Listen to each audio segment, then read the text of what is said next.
Welcome to Act 2 of Vigilant. This act in many ways is far more enjoyable to me because it's so linear in its execution and so simple in its mission. To start off this video, I've come across the Vigilant Hall that's been ransacked by vampires, which leads in perfectly to the themes of this mod, Act 2.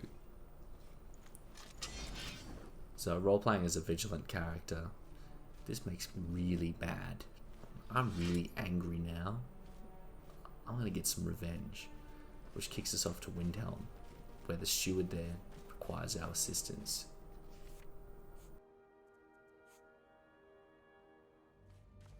What's left of waiting. Skyrim to wager? By the gods, you're serious. These vampires are becoming a real menace. This doesn't look good. I'll leave that to you. I trust you know your business. All right. Another quiet day. I'd follow you into Originally, Yorleaf the Steward had voice-acted lines that were tacked onto his normal dialogue, which was pretty jarring, so I'm glad they added a separate character just to exposit that information. So I've sort of saved us some time by reading a diary that had a key in it back in the Temple of Stendar, and it's given me the key and a report on the vampire history. This is actually the mission that Jacob, and who Jacob mentions, Joshua, went on and ultimately died. So unlike the first act, this one is where it starts to get more creepier and more claustrophobic, which is a nice little taste to the dungeon crawling to be expected when we get to Act 4. So here's Joshua, poor dude, locked out, couldn't make it.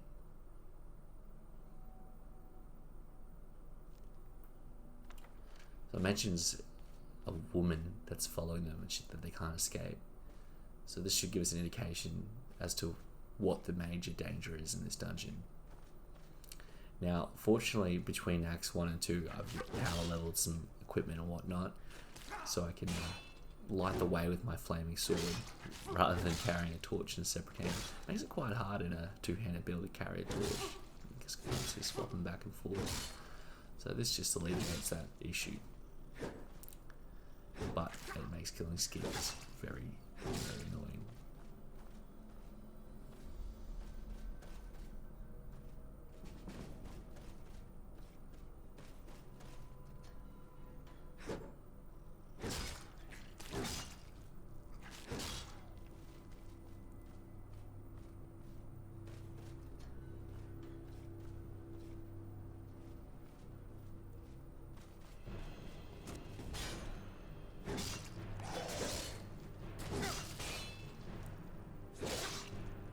Encounter a lot of vampires in this dungeon, and funnily enough, I don't ever recall them being able to inflict you with sanguine appearance, which is yeah, I guess they're called blood fiends.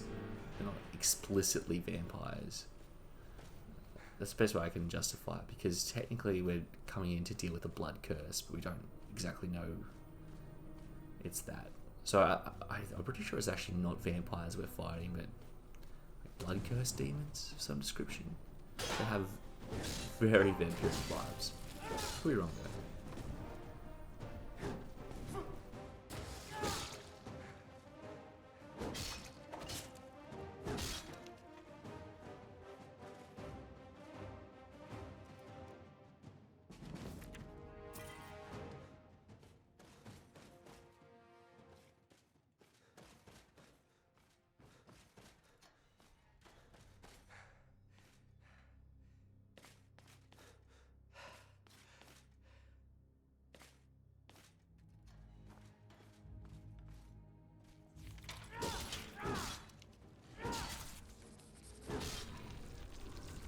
One thing I definitely didn't prepare for was the challenge. Every time I play through this, I'm usually quite high leveled, so I usually make quite short work of these guys. But because I'm still actually quite underleveled for this mod, you're gonna see some transitions between scenes, and that's just me jumping to the scene where I actually managed to successfully defeat the enemy. But one later on, it just really took me a while because you get ganked basically, and I'm just not mentally there. My character's not mentally there. It can't handle it. Gwaji, have you finally come to your senses? Aredhel has calmed down now. We can go back. You're not Gwaji. Who are you? Where's Gwaji? What did you do to him? So I don't know if this is meant to be ironic that all the Vigilant characters, Vigilant and Sender, that have been turned to vampires, run off and hide at the sign of danger and turn invisible, but it's very annoying because you can't lock on firstly, and because the combat mods you have on here, they really want you to be locked on. So you end up just swinging wildly, trying to find. And then of course, the boss bar at the top hides the compass. So now I don't know where the guy is. So, sometimes I make it hard for myself, but it is what it is, right? It is what it is.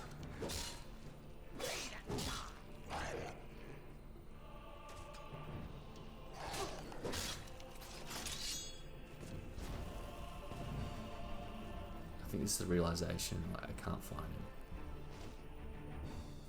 It could be anywhere. He's invisible, and it's not exactly bright out, and he doesn't want to attack me.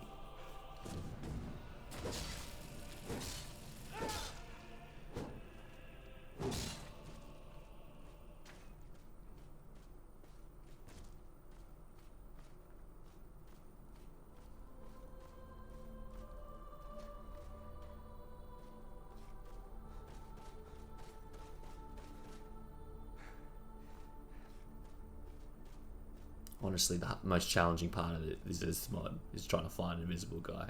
Turns out he goes back to his default location. Well, that would be nice to know. But yeah, you can see I'm just swinging wildly here because I can't lock on to him, especially while he's transforming. It'd be good to get a few free hits in. It's always wonder when I'm playing like Dark Souls or Elden Ring. The bosses do their mid-fight phase change, and what's my character do? Just stand there like, yeah, I'm gonna let this happen. Like, look at Renala. She's like crawling to the center. I'm like, just finish her off. But no. So I guess this is what it would look like if we had the option to attack her during the transformation.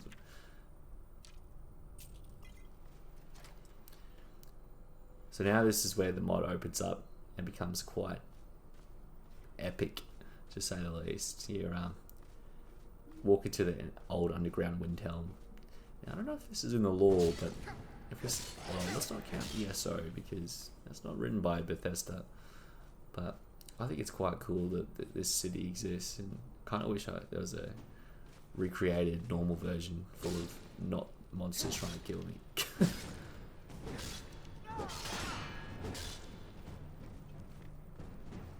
It's just incredible. Gives me the Mines of Moria sort of vibes. And I guess it's full of trolls and goblins and whatnot, so surely that's not the inspiration.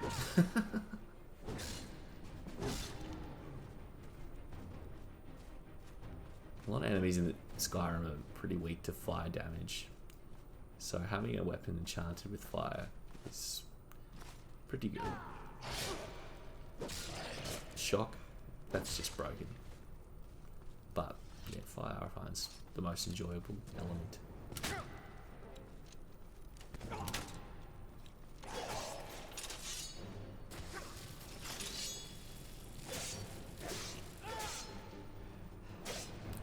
The way Skyrim is designed, it encourages you to try multiple systems, and you end up.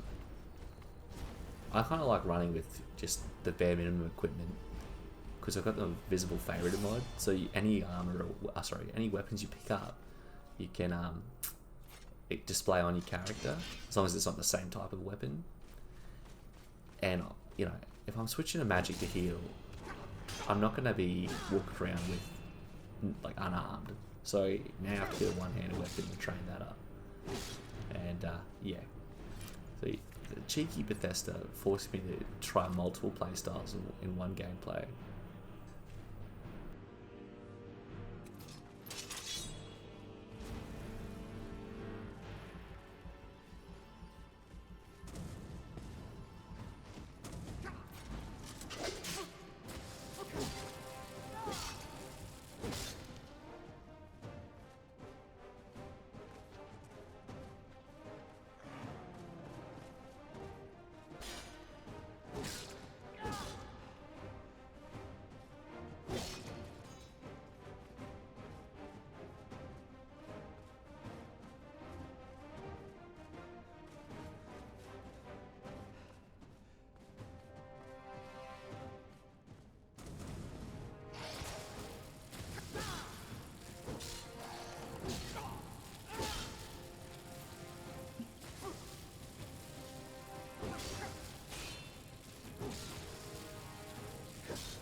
watching these clips back and just seeing how often I come to death without realizing it is insane.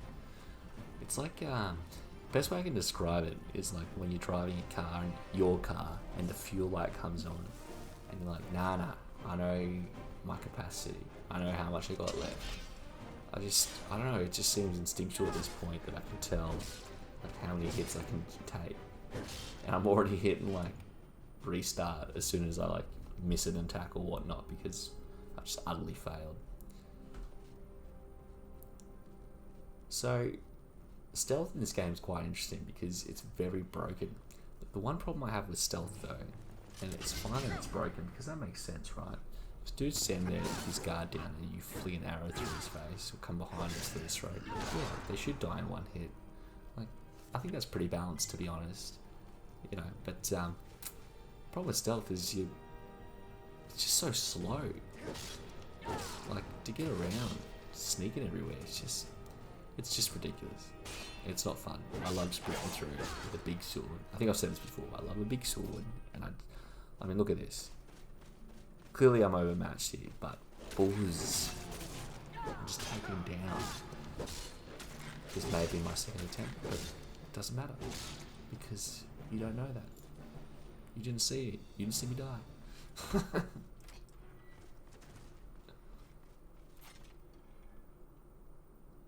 So this is more or less the same as the last part of the dungeon. Only now we're in an asylum full of blood leashes.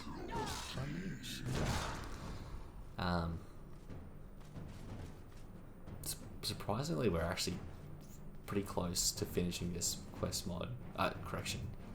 Finishing this part of the act, because following here we need to go into the palace. They're pretty light on with the boss fights, and I think Vicken did a good job at withholding that, because when you get to the fourth act, you can just go hell for leather, fighting whatever you want, which is quite enjoyable.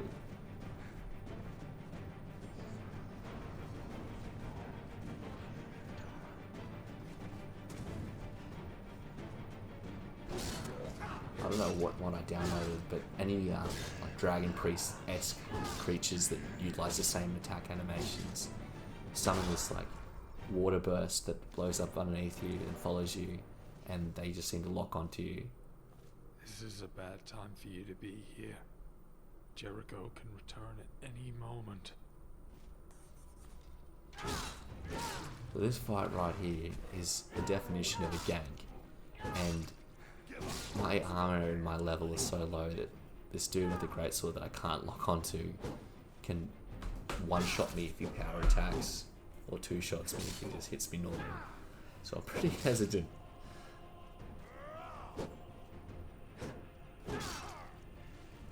And he has a second phase, which I'm like frantically trying to recover stamina. I think this particular act made me realise that stamina regen is pretty much crucial for my survival as a two-handed build. So I spent some time at the end enchanting my armor to give me more stamina.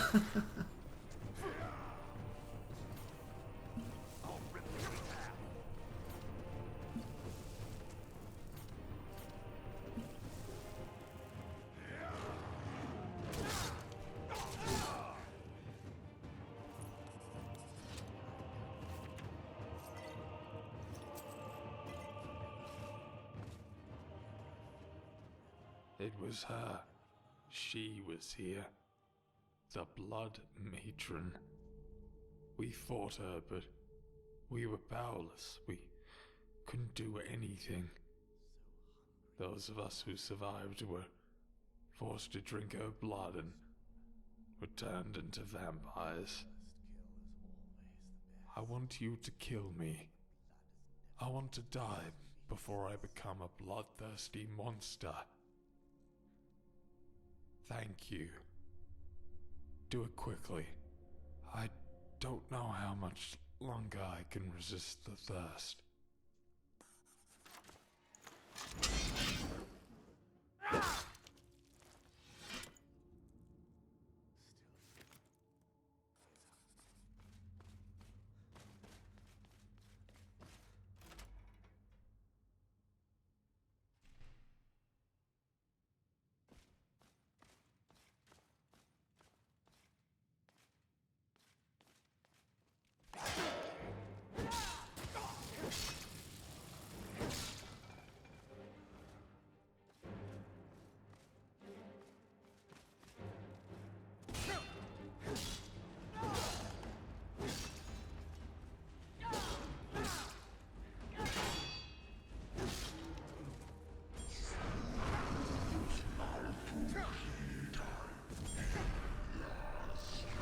there's a water burst I was talking about. They're so annoying. Because even if they vaguely have you detected, but you're like 3 rooms across, they still explode underneath you. This quest mod though, it really shines a light on the design flaws with base Skyrim, because it's so enjoyable. The dungeon's unique enough in its execution and layout, and there's some mini boss fights along the way to keep you interested. It's too late. They're all dead. They're all lost. Now, there's only me and her left, and the monster before my eyes. Monster of Molag Bal, you will go no further. Let the souls of my lost friends find peace in your death.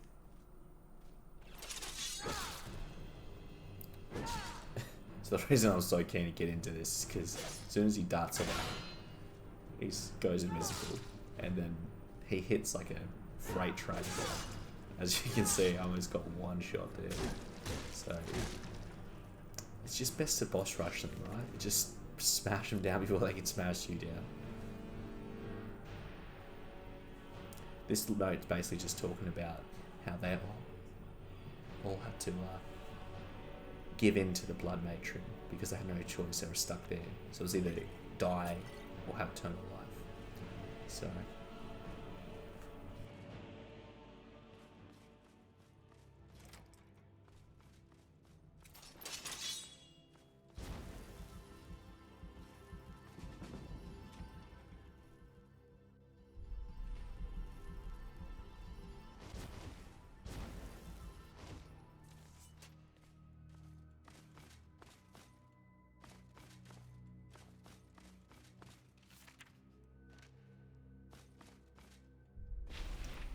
we found Jacob, and then we get impaled.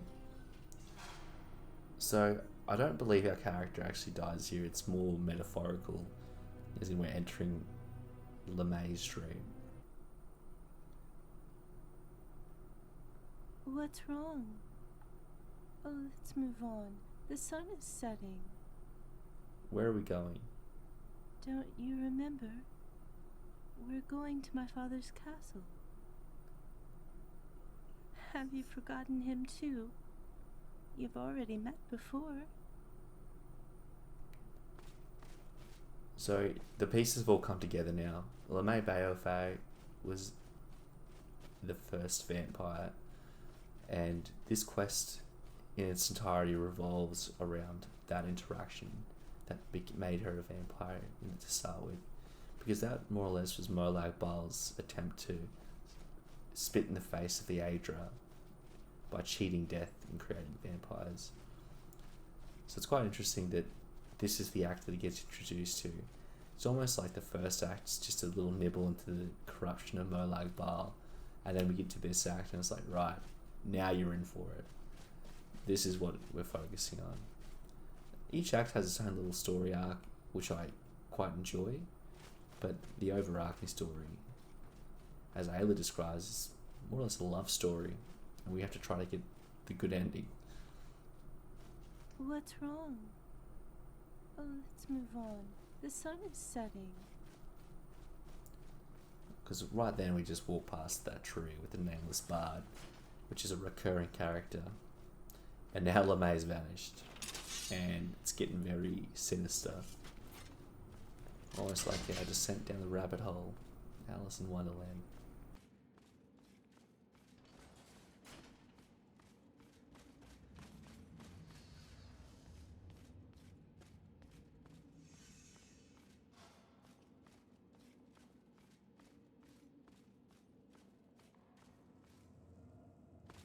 We meet again, child of Stendarr.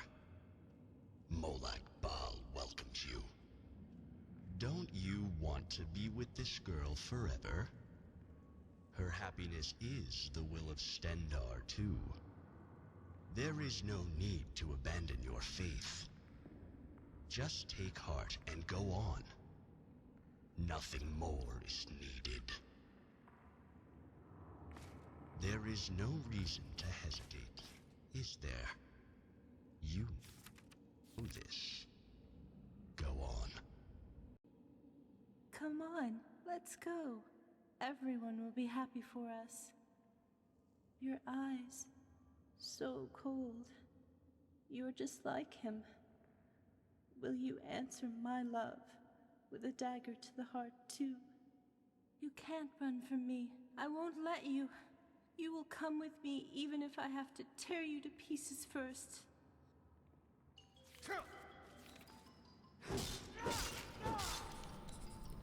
So we do have the choice to go with her, and it's more or less following through what actually happened and tormenting her. It's all a trick by Molag Bal, and a cutscene plays out. He damns us to his dimension, and he skips us straight to Aredhel. So for the sake of this series, I'm going to prolong the arcs and play it out in full, just because it's great content. And we pop off for her, so looks like her dream's over. And we see where Jacob's ended up. Poor dude. But he made a deal. He chose to go with her, and that's why he was resurrected. But he was cursed.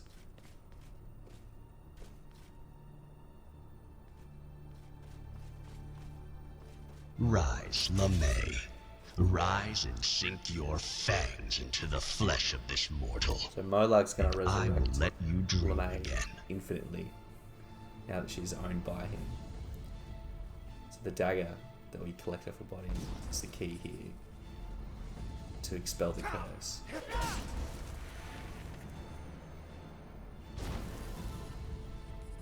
So now all that's left is to report to that steward again and collect our reward for our hard efforts, and never tell anyone of this second city underneath where we can put all the Dark Elves. But you didn't hear that from me.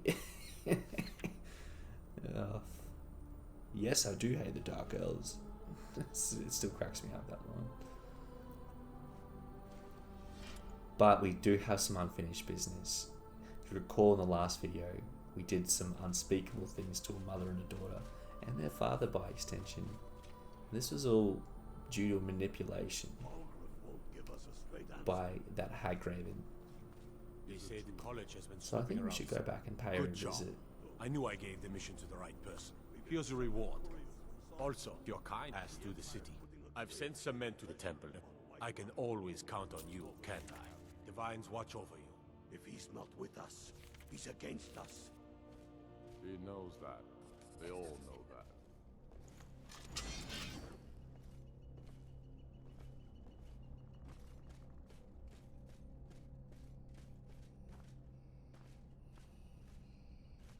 Oh, well. Looks like your curse got lifted. The old fool must have gone soft-hearted. That's right. So what? Are you blaming me? You are the one who killed them, not me. You are the villain here.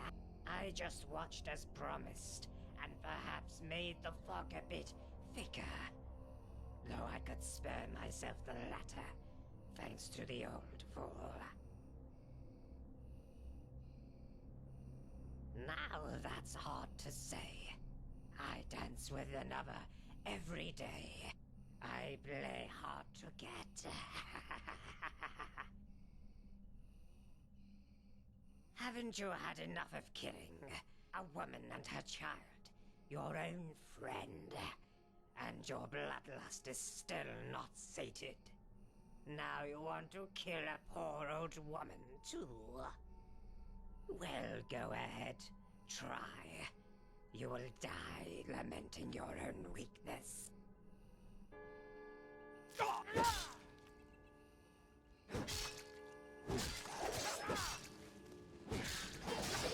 Your eyes are as cold as ice. But under that thick ice, the flame of hatred burns. You're just like the old fool. Oh, you make me thrilled. I can't wait to gouge out your eyes and display them on my shelf.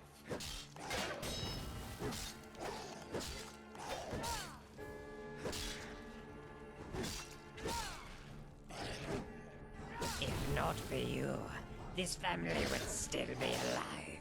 They could have solved this curse and lived happily in their hometown in High Rock. It's amusing how this is all your fault. None of this would have happened if not for you.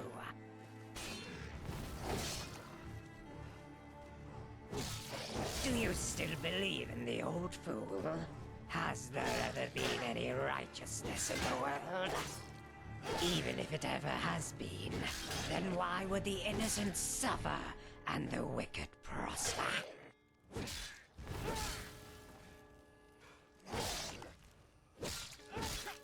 I know the nature of the flame burning behind your eyes now. You touched the stone, didn't you? No wonder you are so persistent. I can smell your burnt soul. You are no longer just another mortal. You are a monster.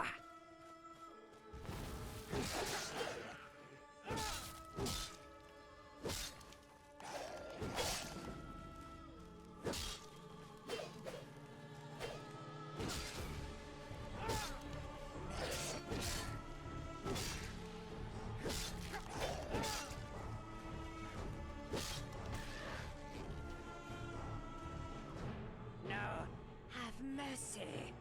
Please don't kill me. I'll do anything you... I was deceived by Molag Bal. I had no idea what would happen. It's true. Please. You said my soul's burnt. What do you mean by that? Your black soul found the gates of oblivion. That gate will swallow you from the inside. You're already trapped in oblivion. No one ever escapes, and neither will you. Enjoy your time here while you still can. No, you're a witch. Your fate's sealed. Don't you have any mercy, you damn bastard? I'll rip off your head. You monster. Nay, lads. Devour you. Justice has been delivered to this witch. And that concludes Act 2 of this mod. Look forward to seeing you in Act 3. It's going to get a bit spooky. So make sure to watch it during the daylight hours. Because it's probably the spookiest part coming up. But yeah, thanks very much. Peace.